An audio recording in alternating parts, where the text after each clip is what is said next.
कहानी की शुरुआत में हम कुछ कुंफू योद्धाओं को पक्षियों की तरह उड़ते हुए देखते हैं। इस लड़के का नाम ली है जो अपनी प्रेमिका लीसा के करीब आते हुए मजे में उड़ रहा था, लेकिन ये सब तो वो सिर्फ सपने में देख रहा था। लेकिन जल्द ही ली का ये सपना टूट गया। दरअसल वो खुद को एक महान कुंफू मास्टर के रूप में सिर्फ इमेजिन ही कर सकता था, क्योंकि असलियत में तो उनके पूरे क्लैन में वो सबसे कमजोर था। अचानक उसे ख्याल आया कि पूरे क्लैन के दोपहर के खाने का समय हो गया है और उसे ही पूरी तैयारी करनी है। 10 साल पहले किंग यांग स्कूल, जो कि एक बहुत महान कुंफू का स्कूल है, उन्होंने उसे एडमिशन दिया था। जाओ ने कोशिश की कि वो मार्शल आर्ट सीख कर दूसरों से बेहतर बन जाए, लेकिन वो बाकी स्टूडेंट्स के मुकाबले में बहुत कमजोर रह गया। कुंफू से बेहतर उसके हाथ खाना बनाने में चलते थे। इसके बाद वो जल्दी जल्दी अपने मास्टर और साथी स्टूडेंट्स के लिए खाना पकाने लगा, और जैसे ही खाना तैयार हुआ तो उसने सबको आवाज दी। खाना मेज पर पहुंचते ही उसके साथियों ने मस्ती करते हुए उस पर झपट्टा मारा और आपस में लड़ने लगे। इन स्टूडेंट्स की पावर का हिसाब लगाने के लिए इतना ही काफी था कि उनमें से एक ने खाने को हवा में ही रोक दिया।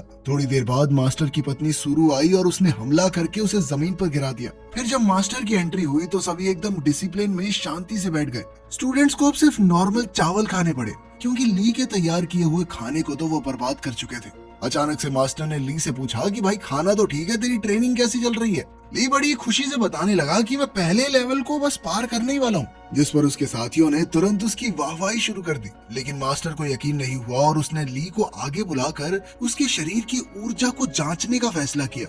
इतने सालों की ट्रेनिंग के बावजूद भी ली कुछ ही पलों में झुकने लगा। ये देखकर लीसा, जो मास्टर की बेटी है, पीछे से ली को सहारा देने लगी। लेकिन मास्टर धीरे धीरे अपनी ताकत को बढ़ा रहा था, इसलिए धीरे धीरे सभी चुपके से अपनी ऊर्जा ली को देने लगे ताकि वो मास्टर के टेस्ट में टिका रहे।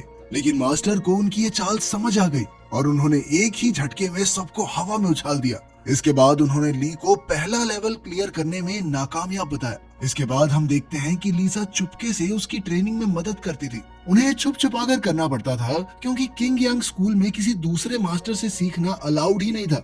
इस नियम को तोड़ने पर या तो उन्हें निकाला जा सकता है या फिर 10 साल के लिए एक दीवार की तरफ बैठ के मेडिटेशन करो। खैर, ली इस बार लेवल 1 की ट्रेनिंग पूरी करने ही वाला था कि तभी अचानक उसके गले में पहने हुए लॉकेट में से रोशनी निकलने लगी और अचानक से वो नीचे गिर पड़ा। लीसा ने बताया कि उसे ऐसा महसूस हुआ जैसे ली के शरीर के अंदर दो ताकतें आपस में लड़ रही हों, पर दोनों ने ही इस बात पर ज्यादा ना सोचते हुए आगे बढ़ने का फैसला किया। ली ने बताया कि 10 साल पहले उसके माँ बाप को डीमन किंग ने मार डाला था। उस हमले में उनका पूरा गांव तबाह हो गया, जिस पर लीसा ने सोचा कि अगर वो उसे उसी जगह पर ले जाए तो शायद उसका मन हल्का हो सकता है। असलियत में बिना परमिशन लिए वो स्कूल को छोड़कर बाहर नहीं जा सकते थे, लेकिन उन दोनों ने इस बारे में थोड़ा सोचा और चुपचाप वहाँ से खिसक लिए।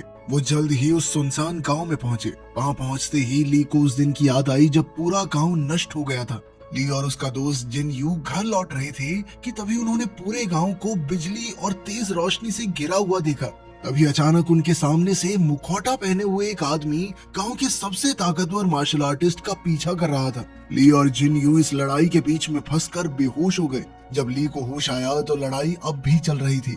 वो आदमी जिसने मुखौटा पहना हुआ था हार रहा था, लेकिन तभी उसने ली को वहाँ खड़े देख लिया। उसने ली पर हमला करके उसके कपड़ों में एक जहरीला कीड़ा छुपा दिया, और जैसे ही उनके गांव का वो ताकतवर योद्धा उसे बचाने के लिए आया तो ली को पकड़ते ही उस कीड़े ने उस योद्धा को काट लिया। लेकिन उस कीड़े का जहर भी मास्टर को मार नहीं सका, बल्कि उन्होंने उस शख्स को पीट कर भगा दिया।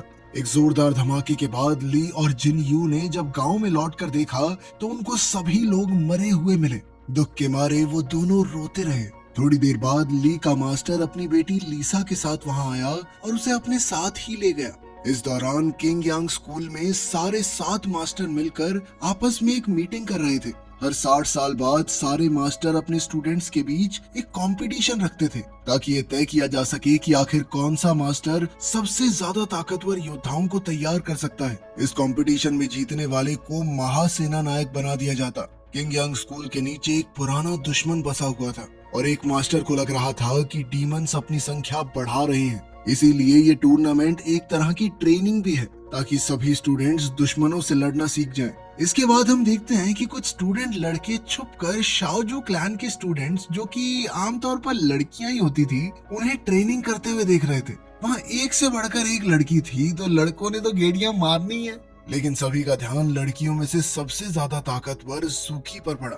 जैसे ही वो सामने आई, सभी लड़के एक दूसरे के ऊपर चढ़ के उसे देखने की कोशिश करने लगे और इसी धक्का मुक्की में ली छुपने की जगह से बाहर आ गिरा, जिसके बाद सभी लड़कियों ने उसे घेर कर बंदी बना लिया। बाकी लड़के तो निकल गए, पर बेचारे ली को जूकी ने चट्टान से लटका दिया। उसने ली को रस्सी से बांधकर कई फीट ऊपर से नीचे फेंक दिया और आखिर में सजा के तौर पर उसके शरीर में बहुत सारे खुजली वाले कीड़े डाल दिए। ये कीड़े बहुत ज्यादा छोटे थे और इन्हें निकालना बहुत मुश्किल।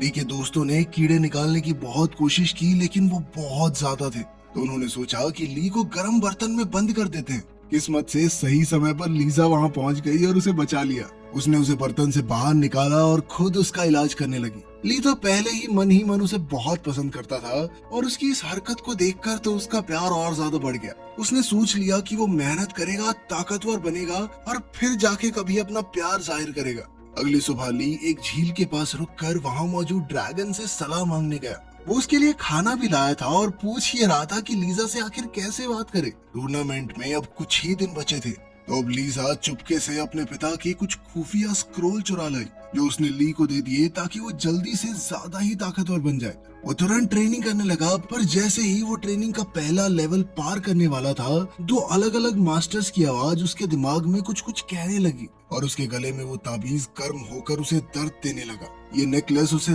10 साल पहले मिला था। जब उस जहरीले कीड़े ने बूढ़े मास्टर को काटा था, तो मास्टर ने अपनी मौत से पहले अपना पूरा ज्ञान उसे दिया था। साथ ही उसने ये भी कहा था कि इस हार से जल्द छुटकारा पालो, लेकिन ली तो ये अब तक नहीं कर पाया। अब उसे शक होने लगा कि कहीं ये लॉकेट ही तो मुझे ट्रेनिंग पूरी करने से रोक तो नहीं रहा, जिसके बाद उसने इस लॉकेट को फेंकने का फैसला किया।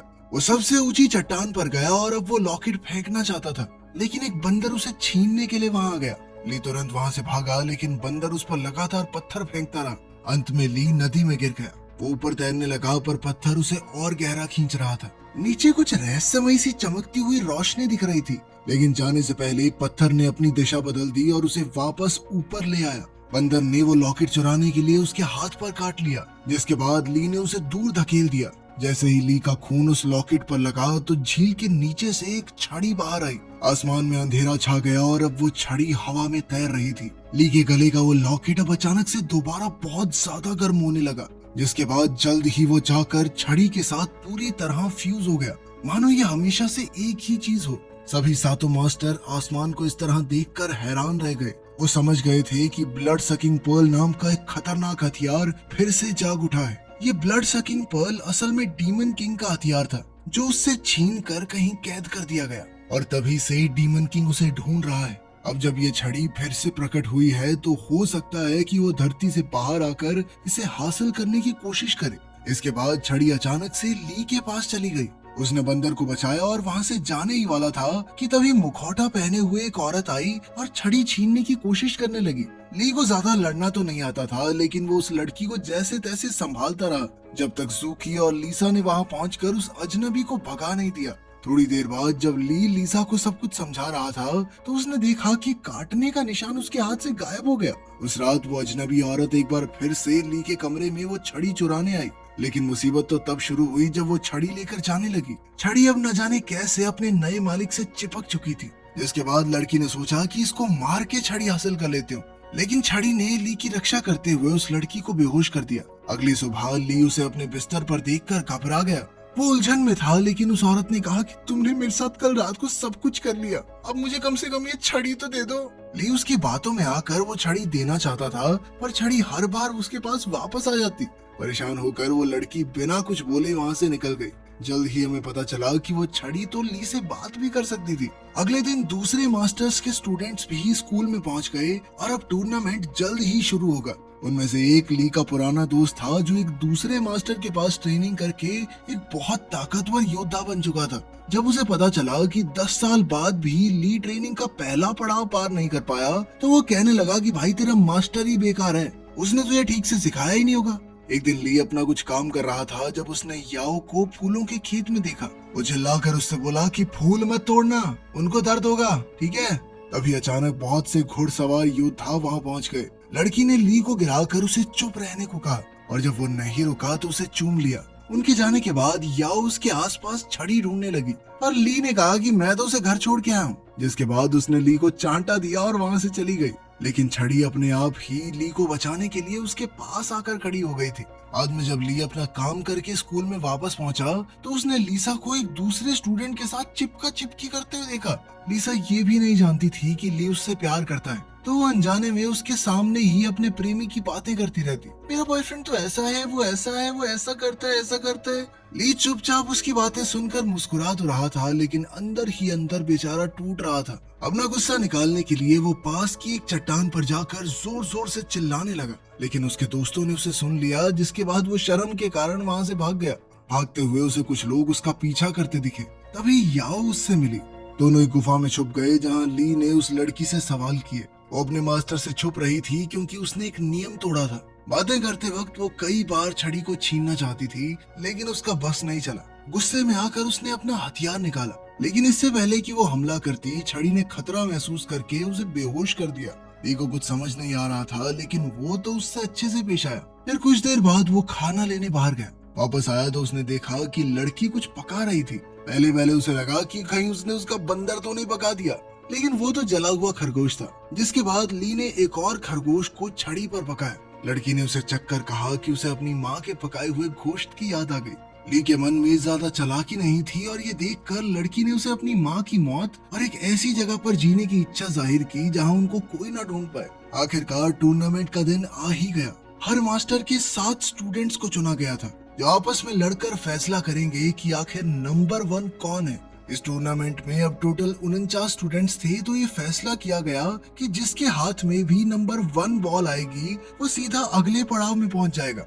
जैसे ही बॉल्स को हवा में छोड़ा गया, सब उड़ उड़ कर उन्हें पकड़ने लगे। एक मास्टर ने देखा कि ली अकेला ऐसा स्टूडेंट था जो उड़ा नहीं। सब उस पर हंसने लगे क्योंकि वो तो कुंफू में इतनी आगे तक पहुंचा ही नहीं था। इससे पहले कि ली जमीन पर पड़ी हुई बॉल उठाता, जूकी ने चुपके से बॉल बदल दी। इससे ली को नंबर 1 वाली बॉल मिल गई। ली सोच में पड़ गया और जब उसने जूकी का शुक्रिया अदा किया तो जूकी कहने लगी कि वो यहाँ लड़ने आई है, बिना लड़े आगे बढ़ने में उसे कोई इंटरेस्ट नहीं है। तो मैंने ये अपने लिए किया है, तुम्हारे लिए नहीं। टूर्नामेंट शुरू हुआ और 31 स्टूडेंट तो पहले दौर में ही बाहर हो गए। शाम को हम देखते हैं कि जूकी अभी भी ट्रेनिंग कर रही थी। वो काफी थकी हुई थी और अब तो बीमार लग रही थी। उसके मास्टर ने उसे आराम करने को कहा, लेकिन जूकी का कहना था कि वो किसी भी हालत में जीतना चाहती है, क्योंकि उसकी मास्टर कमजोर हो रही थी। पर वो नहीं जानती कि दूसरे मास्टर उसे इस तरह समझें। दूसरे पड़ाव में तो जूकी ने अपने ओपोनेंट को बिना तलवार चलाए हरा दिया। उसे देखकर तो अब सभी घबराने लगे थे। अब ली की बारी आई और उसके दोस्त उसे देखने आए थे। सभी ने उसे हल्के में लिया, पर ली ने बड़ी ही आसानी से विरोधियों को हराया। लड़ाई के दौरान उसकी आंखों के सामने थोड़ी धूल आ गई और इसी दौरान छड़ी ने खुद ब खुद अपने ओपोनेंट को हरा दिया। जब ली खाना खाने आया तो सभी उदास थे, लेकिन फिर ली ने बताया कि मैंने तो कर लिया क्वालिफाई। उसकी बात सुनकर सभी दंग रह गए। अगले राउंड में उसका मुकाबला अपने बचपन के दोस्त जिंग यू से था। जिंग यू को लग रहा था कि ली उससे बहुत ज्यादा कमजोर है, तो उसने उसे पहले वार करने का मौका दिया, पर छड़ी ने जोरदार हमला करके जिंग यू को हरा दिया। जिंग यू गुस्से में कहने लगा कि तूने अपनी ताकत छुपा के धोखा दिया मुझे, ये ठीक नहीं किया तूने। वो इस बात से इतना गुस्सा हो गया कि ली के साथ दोस्ती तोड़ के ही चला गया।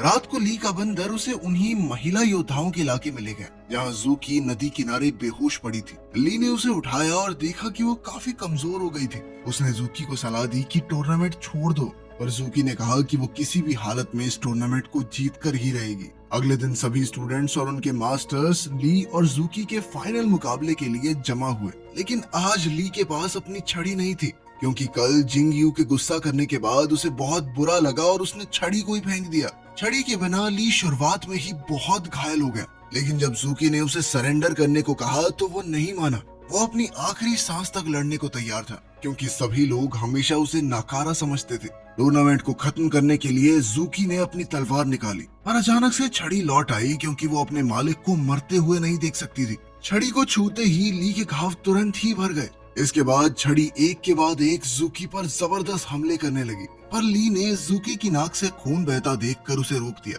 उनकी इस लड़ाई के बीच में डिमोनिक क्लैन वहां पहुंच गया। कई सारे स्टूडेंट्स एक बच्चे की चीख सुनकर जंगल की तरफ गए, लेकिन वो डीमंस का बिछाया हुआ एक जाल था। एक पपेट मास्टर ने उन्हें अपने काबू में करके एक दूसरे को मारने पर मजबूर कर दिया। अब कई राक्षस धरती के नीचे से निकलकर स्टूडेंट्स को मारने लगे, ताकि डीमन किंग के स्कूल में आने का रास्ता साफ हो जाए। खैर सभी 7 मास्टर्स ने ली की छड़ी को पहचान लिया। और वो समझ गए कि यही डीमन किंग का वो खास हथियार ब्लड सकिंग पर्ल है। छड़ी को छीन कर ली को कैद कर दिया गया। उन्हें शक था कि ली ने शायद किसी काले जादू की ट्रेनिंग ली है, और उसके मास्टर ने कहा कि 10 साल हो गए स्कूल से बाहर नहीं गया लड़का। अभी एक स्टूडेंट वहां दौड़ते हुए आया और उन्हें जंगल के हादसे के बारे में बताया। इसके बाद सभी समझ गए कि ली ने कोई गड़बड़ नहीं की, क्योंकि वो तो कैद में पड़ा है। फिर भी उन्होंने ली और छड़ी को बंद ही रखा और जांच करने निकले।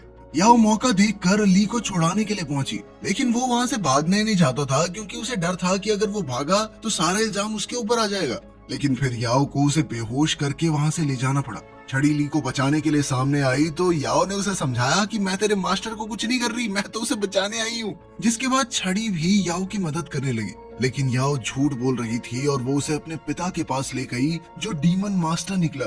डीमन मास्टर ने ली को देखते ही हमला किया, लेकिन याओ ने बीच में आकर अपने पिता का मुकाबला किया। वो चाहती थी कि उसके पिता ली को सिखाएं, ना कि मार डालें। उसने ली को बचाने की कोशिश तो की, लेकिन वो अपने पिता की शक्ति के सामने ज्यादा देर टिक नहीं पाई। ली अकेला था तो उसने अपनी छड़ी पर ही भरोसा रखा। वो सभी 7 मास्टर्स के वहां पहुंचने तक डीमन मास्टर का मुकाबला करता रहा। डीमन मास्टर बहुत ज्यादा ताकतवर था और उसका मुकाबला करने के लिए 7 मास्टर्स ने अपनी शक्तियों को जोड़कर हमला किया। ली अपने मास्टर्स की शक्ति को देखकर हैरान रह गया, क्योंकि उन्होंने वही बिजली वाला हमला किया था जिसने कभी उसके गांव को तबाह कर दिया था। उसे समझ आया कि इन मास्टर्स में से ही एक ने उसके गांव को तबाह किया है, लेकिन यह अभी पार्टी बदलने का टाइम नहीं था। अपने मास्टर्स को मुसीबत में देखकर उसने उनकी मदद की। इस दौरान उसका शरीर दोनों तरफ की ऊर्जा को खींचने लगा, अच्छी भी और बुरी भी। इससे वो कब नौसिखिए से एक अलग ही लेवल पर पहुंच गया, पता ही नहीं चला। डीमन मास्टर तुरंत ही समझ गया कि ली कोई आम इंसान नहीं है। उसके शरीर में 3 अलग अलग तरह के कुंफू थे। उसने चेतावनी दी कि ली की ताकत इस स्कूल की बर्बादी का कारण बनेगी, और अचानक वहां से गायब हो गया। मास्टर्स घबरा गए और सोचा कि ली को मारना होगा। उसने अपने मास्टर्स को अपने ऊपर हमला करते हुए देखकर धोखा महसूस किया। अब वो इतना ज्यादा ताकतवर था कि चाहे तो उन सभी को तबाह कर दे। वो अपने मास्टर पर जानलेवा वार करने ही वाला था कि तभी लीसा बीच में आ गई और अपने पिता को बचाने के चक्कर में वो घायल हो गई। लीसा बहुत ज्यादा घायल थी, लेकिन फिर भी उसने हाथ बढ़ाकर ली को अपने आप को पहचानने को कहा। ली होश में तो आ गया, लेकिन बेचारी लीसा मर चुकी थी। इस मौके पर जूकी की मास्टर ने उसे ली को मारने को कहा। जूकी हिचक तो रही थी, लेकिन फिर भी उसने अपनी मास्टर का कहा टाला नहीं। पहला हमला ली के साथी ने रोक दिया और दूसरा उसके मास्टर ने रोका, जो ली से कहता रहा कि जल्द से जल्द यहाँ से निकल जाओ और फिर कभी वापस लौट कर मत आना। तीसरी बार हमला करने के लिए जैसे ही जूकी आगे बढ़ी तो उसे याद आया कि ली ने उसकी जान बचाई थी, तो अपना एहसान उतारने के लिए उसने ली को जाने दिया। ली घायल याओ को उठाकर उड़ गया, उससे वादा करते हुए कि वो उसे एक ऐसी जगह ले जा रहा है जहां उसे कोई ना ढूंढ पाए। तो आपको बहुत टाइम बाद ये कुंफू मूवी कैसी लगी कमेंट्स में जरूर बताना। अगर ऐसी मूवीज और देखना चाहते हो तो कमेंट कर देना, ठीक है।